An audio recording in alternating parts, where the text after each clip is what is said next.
Alright, today we're doing a little bit of a modification here. This is a 2016 Jeep Renegade Latitude Edition.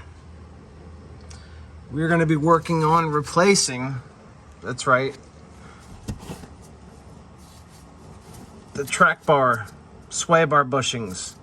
According to Mopar, they are not replaceable. You have to buy the entire track bar. But I have a pro tip, little trade secret,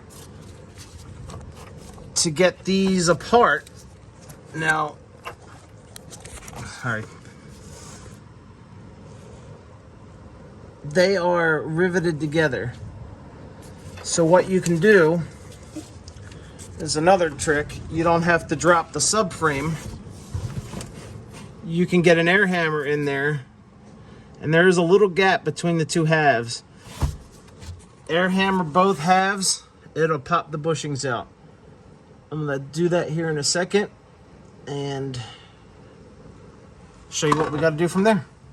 Okay, now that we use the air chisel, I'll zoom in here a little bit. You can see how they're now split and they're loose.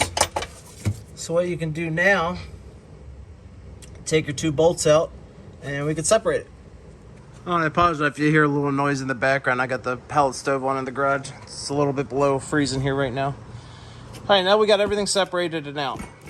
Jeep, again, tells you this is not serviceable. This is the old bushing.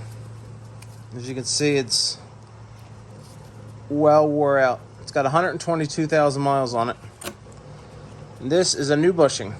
As you can see, it's nice and firm. So, you may be wondering, what suspension bushing kit do we have? Well, we've got Energy Suspension. There's the part number, 2.5101G, Jeep Stabilizer bushing kit. This is for the older style Renegades and the CJ5s and 7s, I believe. I can't remember it right now. But if you research it, that's what it'll come up as. Still available. These kits are still available, obviously. You notice there's a slight difference. It's got a hump in the middle, and there's no outer edge to hold it in. So what we have to do is take these edges off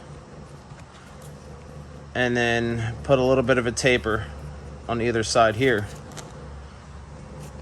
And while also we have the grinder out, file these rivets down.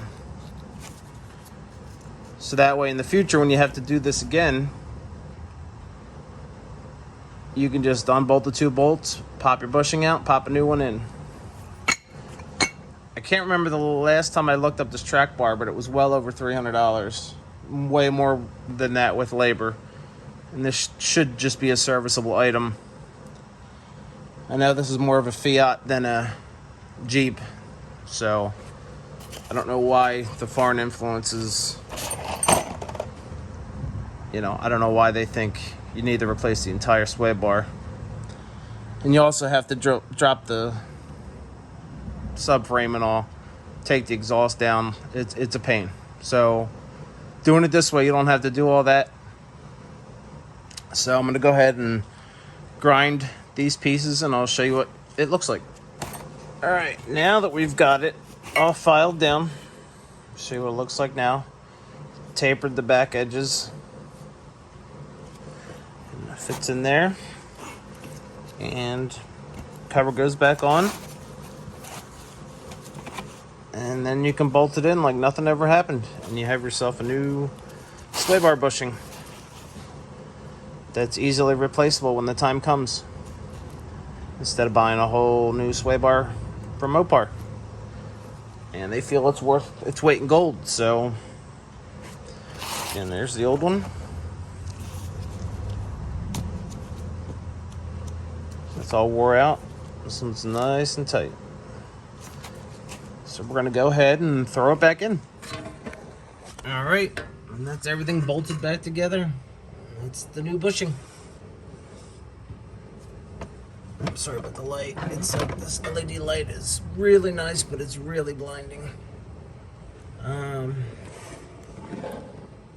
you go. Everything's nice and tight now. So yeah, so that's how you want to replace your own bushings. And money's tight, and you don't feel like you should be supporting the manufacturer for something that should be a replaceable item anyway. You can do this. All right, guys. Hopefully that helps somebody. Thanks for watching.